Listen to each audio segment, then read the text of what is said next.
Merci beaucoup, Excellences, Mesdames, Messieurs de la presse, chers confrères, notre frère et aîné El Hadj Diouf, merci pour cette opportunité. Comme vous le savez, dans l'affaire Mame Mbaye Niang contre Ousmane Sonko, il est simplement utile de rappeler que cette affaire, comme M. El Hadj Diouf l'a dit, a été déjà jugée.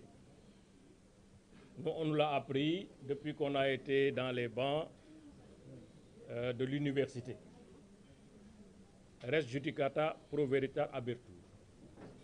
On l'enseigne, je pense, en deuxième année de droit ou en première année de droit. Cet adage latin signifie simplement que la chose jugée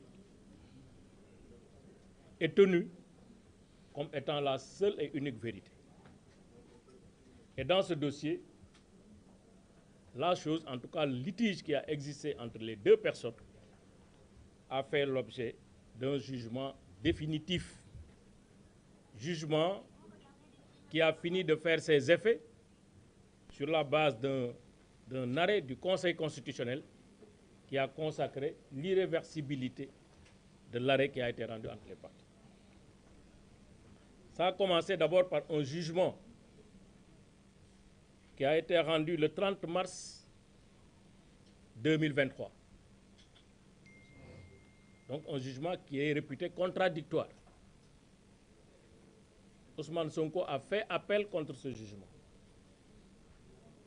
Le procureur de la République avait fait appel contre ce jugement. Mame Mbaye Niang aussi avait fait appel.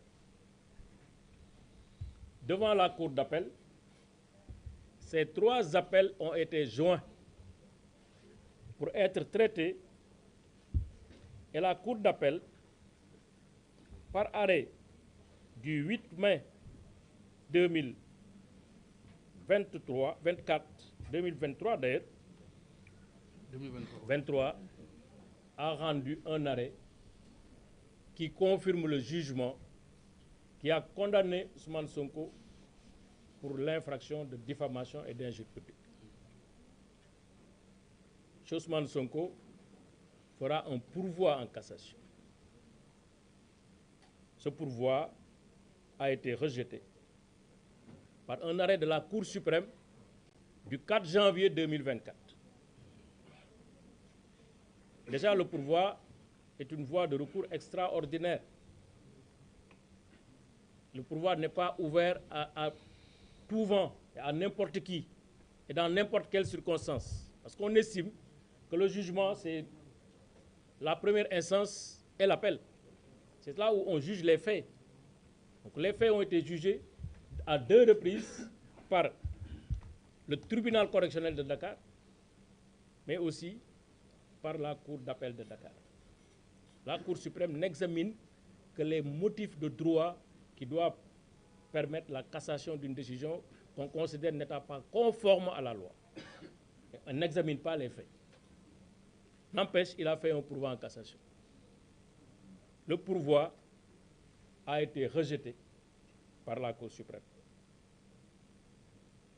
Il ne va pas attendre longtemps pour engager une procédure de rabat d'arrêt. Cette procédure de rabat d'arrêt a été jugée le 1er juillet 2025. En principe, sur la base de ces procédures déjà traitées, tranchées, jugées, la vérité était déjà dite. Malheureusement, on pensait pouvoir avoir affaire avec des citoyens respectueux de la justice, respectueux des décisions de justice. Mais hélas, c'était sans compter avec une certaine forme de témérité.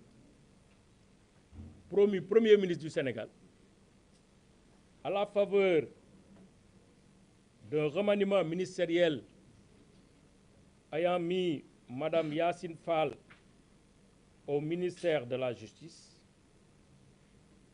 eh bien, le Premier ministre Ousmane Sonko, partie intéressée au procès, va abuser de sa position pour instruire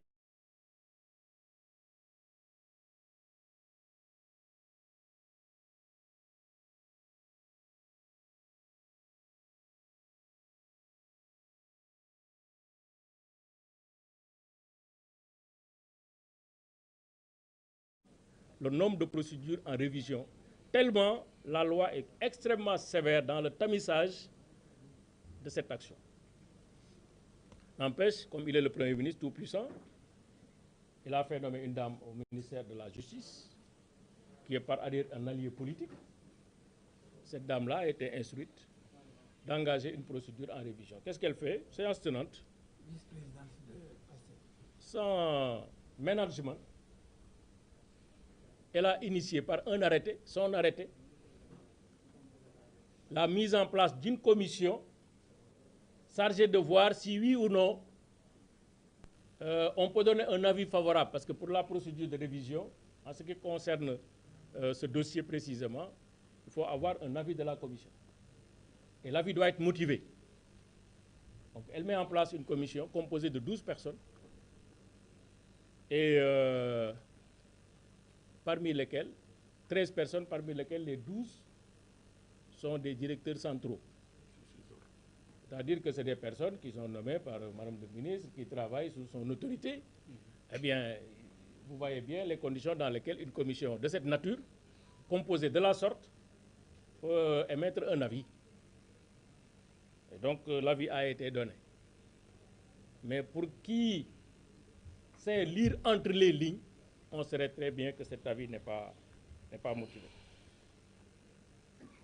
Et c'est sur la base de cet avis que le ministre de la Justice, encore, a saisi le procureur général près la Cour suprême pour lui demander de déposer une requête en révision, c'est-à-dire en réouverture du procès concernant Ousmane Sonko et Mame Mbaye Niang. Je vous ai parlé déjà de ce parquet, parce que le parquet est indivisible. Que ce soit le parquet du tribunal de Dakar jusqu'au parquet près la Cour suprême, le parquet est indivisible. Nous tous, on nous apprend ça, le parquet est indivisible. C'est le même parquet. C'est le même parquet qui avait poursuivi Mame Mbaye Niang, Ousmane Sonko. Le même parquet. Parce que Mame Mbaye Niang avait fait une plainte entre les mains du procureur. C'est ce parquet qui a poursuivi Ousmane Sonko, qui a pris des réquisitoires pour le faire condamner, en considérant que les faits sont constants.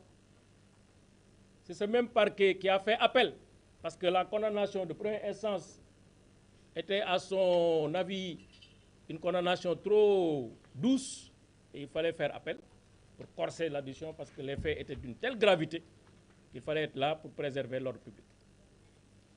Et ce même parquet qui a demandé que ce pourvoi en cassation qui a été fait sur la base de l'arrêt pour lequel il a demandé la confirmation, c'est ce même parquet qui a demandé le rejet de son pourvoi en cassation. Et ce même parquet, dans le cadre du rabat d'arrêt, qui a une position pour dire qu'il faut rejeter cet rabat d'arrêt. En moins d'un an, c'est ce même parquet qui vient demander tout ce qu'on a eu à faire jusque-là, dans le respect de la loi et du règlement. Tout ça n'était pas bon. Que Ousmane Sonko a été mal jugé, etc., etc., etc. Et donc, il fallait reprendre le jugement, réouverture le procès. Et la seule question que j'ai envie de poser, c'est que, est-ce que les lois ont changé? Est-ce que les lois du Sénégal en matière de diffamation ont changé? Est-ce que les lois du Sénégal en matière de procédure ont changé? Qu'est-ce qui a changé en temps? Pour qu'on puisse se comporter de la sorte, des magistrats ne doivent pas accepter d'être manipulés à ce niveau pour servir une cause qui n'est pas nationale, mais une cause personnelle. Ce qui a changé, malheureusement, c'est les positions et les ambitions. Mais sinon, le droit est resté le même. Les faits sont restés les mêmes. Les interlocuteurs sont restés les mêmes. Maintenant, dans l'intervalle, on peut se poser beaucoup de questions. Mais sur les faits, et sur le bien fondé de cette procédure de révision, il y a beaucoup de choses à dire. Je rappelle que cette procédure de révision est fondée sur un pré-rapport qui a été évoqué pendant très longtemps, même pour sa défense, Ousmane Sonko en a parlé, qui est fait par un inspecteur qui assurait, qui était un vérificateur, chef de mission. Cet inspecteur vérificateur, chef de mission, après le dépôt de son rapport, quelques mois après, est décédé. Pré-rapport. Parce que quand on lit le rapport, pour ceux qui savent lire un pré-rapport, on sait que c'est une première opinion qui a été donnée, sous réserve des réponses qui seront apportées dans ce pré-rapport. Il est décédé. Le ministre d'antan, qui avait demandé et ordonné cette mission, a considéré qu'on pouvait s'en arrêter là, puisque l'inspecteur était décédé, les faits avaient été connus au niveau du public, etc., et que bon, il n'y avait plus d'ambition, il n'y avait plus d'objet. Donc il fallait en rester à ce niveau. Donc, ce pré-rapport, qui date de 2018, 02-18, fait par un vérificateur qui est décédé. 2019, 2020, ce n'est pas validé. 2021, ce n'est pas validé. 2022, ce n'est pas validé. 2023, ce n'est pas validé. Entre-temps, il y a eu au moins 3 ministres qui ont fait successivement, qui se sont remplacés au niveau du ministère des Finances et du Budget. 3. Au niveau de l'IGF, au moins il y a eu 2 coordonnateurs qui sont partis. 2 qui sont partis à la retraite. Entre 2018 et 2023.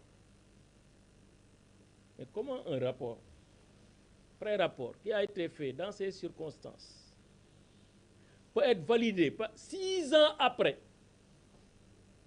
par un ministre qui vient d'être nommé? Comment on peut appeler cet acte-là, nous les juristes, si ce n'est pas un faux? C'est-à-dire qu'on donne une portée à un document que ce document ne peut pas avoir, donc qui est factice. Mais juste ce document doit servir, la portée unique de ce document, de ce rapport administratif ou pré-rapport administratif, c'est pour tromper la vigilance de la Cour suprême. C'est ce qui a été considéré comme du faux usage de faux. Mes confrères vont revenir là-dessus parce qu'un traitement approprié a été réservé à ce cas d'espèce. Parce qu'on n'a pas élu des gens, on ne les a pas menés dans des positions de cette nature gouvernementale pour que simplement ils se servent de leur position pour une cause précise. Ce gouvernement-là n'est pas le gouvernement PASTEF, ce n'est pas le gouvernement du président Bassirou Diomaye, ce n'est pas le gouvernement d'Ousmane Sonko, c'est le gouvernement du Sénégal qui doit poser des actes, engager des actions au nom et pour le compte du peuple et dans le cadre de l'intérêt général. Mais ce qui est fait ici, c'est pour gérer un intérêt particulier, un intérêt personnel. Mieux, ce rapport est faux.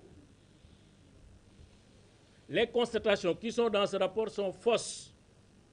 Parce qu'on prête à Mame Mbaye Niang d'avoir signé ou en tout cas donné un ordre de service pour un contrat qui n'était pas encore signé. Ce qui est faux. On a les documents qui ont été déposés au niveau de la Cour suprême ce matin pour montrer que ce qui est raconté dans ce pré-rapport administratif est totalement faux et aberrant. Totalement. Donc, or, pour faire la procédure de révision, il faut au moins 2 conditions. Pour ce qui le concerne, il faut que la pièce qui est invoquée soit inconnue, je précise inconnue, au moment des débats qui ont abouti au jugement qui a été rendu. Ça veut dire au moins que cette pièce-là devait préexister au débat. Maintenant, on peut l'ignorer, mais en tout cas, la pièce était là. Au moment où on tranchait, on l'a ignorée, mais la pièce était là. C'est ça, inconnu. Mais on n'a pas dit une pièce inexistante. On n'a pas dit une pièce nouvelle. Parce qu'il y a une différence entre une pièce nouvelle et une pièce inconnue. Une pièce inconnue, c'est une pièce qui était là, quelque part, mais que finalement, on a découvert et qui peut aider à éclaircir des débats judiciaires et juridiques. L'autre point sur lequel je vais terminer, c'est que, très honnêtement, il faudrait que, de manière beaucoup plus structurée et sérieuse, que la justice, qui est rendue au nom du peuple sénégalais, cette administration, dernier rempart, n'accepte pas de se faire manipuler pour servir une cause personnelle, de se faire humilier, piétiner, parce que simplement il y a le prince qui veut quelque chose. Il ne faut pas l'accepter. Et malheureusement, j'ai l'impression qu'en tout cas au niveau administratif, tout a été fait pour concourir à l'ouverture d'un procès. Deuxièmement, même ce rapport n'est pas opposable à Mame Mbaye Niang. Parce que pour qu'un rapport puisse être opposable à quelqu'un, mais il faudrait qu'il participe à l'établissement et à la rédaction de ce rapport. Qu'on puisse lui dire, voilà ce qu'on vous reproche, voilà ce que vous avez fait, et qu'on puisse lui donner l'opportunité de se défendre. Le droit de la défense est sacré, et constitutionnellement consacré. Donc déjà, ne serait-ce que sur ce point, même s'il y avait un procès, ce rapport-là ne pouvait pas être opposé à Mame Mbaye Niang. En plus, on est dans le cadre d'une infraction spéciale, ce qu'on appelle la diffamation. Nos confrères aussi vont revenir sur cette infraction pour montrer que pour cette infraction, il y a un délai probatoire. Il y a un délai pour donner ses preuves. À l'expiration de ce délai, la loi dit, vous êtes déçus. Vous ne pouvez plus prouver quelque chose. Des magistrats, donc, sur la foi de leur serment, de manière contradictoire, ont entendu les parties, ont pris les moyens, examiné, analysé et ont rendu des décisions. Il n'y a pas de pièce inconnue. Il y a une pièce fabriquée pour les besoins de la cause. Fabriquée pour les besoins de la cause. Une pièce qui est revêtue du sceau du secret. Secret. Lettre du ministre secret. Pré-rapport secret. On le met dans une procédure. Sans lever le secret. C'est grave ce qui arrive au Sénégal. Ce qui arrive à notre administration. Parce que tout est désacralisé. C'est pourquoi moi je suis d'avis. Effectivement, il y avait une gêne, hein, parce que c'est le ministre qui fait, mais c'est des avocats qui sont sortis pour vendre le truc et faire passer la pilule. Mais ça ne passera pas. Parce que c'est trop gros. C'est immonde. Ce n'est pas acceptable dans une république où les gens acceptent les institutions. Et ça met en danger non seulement la stabilité juridique et judiciaire, de la vérité judiciaire, mais ça met en danger la sécurité juridique, érigée en principe constitutionnel par le Conseil constitutionnel. C'est-à-dire, demain, tout le monde peut remettre en cause une décision. Il suffit juste d'être dans des positions ou dans des postures pour pouvoir le faire. Donc, avoir un appareil pour manipuler la justice. C'est honteux pour des gouvernants, mais malheureusement, nous en sommes arrivés à cette situation. C'est pourquoi j'ose espérer que certainement, ils vont retirer leur requête qui ne fondait sur rien du tout, ou à défaut, ils se feront humilier par les magistrats de la Cour suprême, qui ne seront pas là pour déshabiller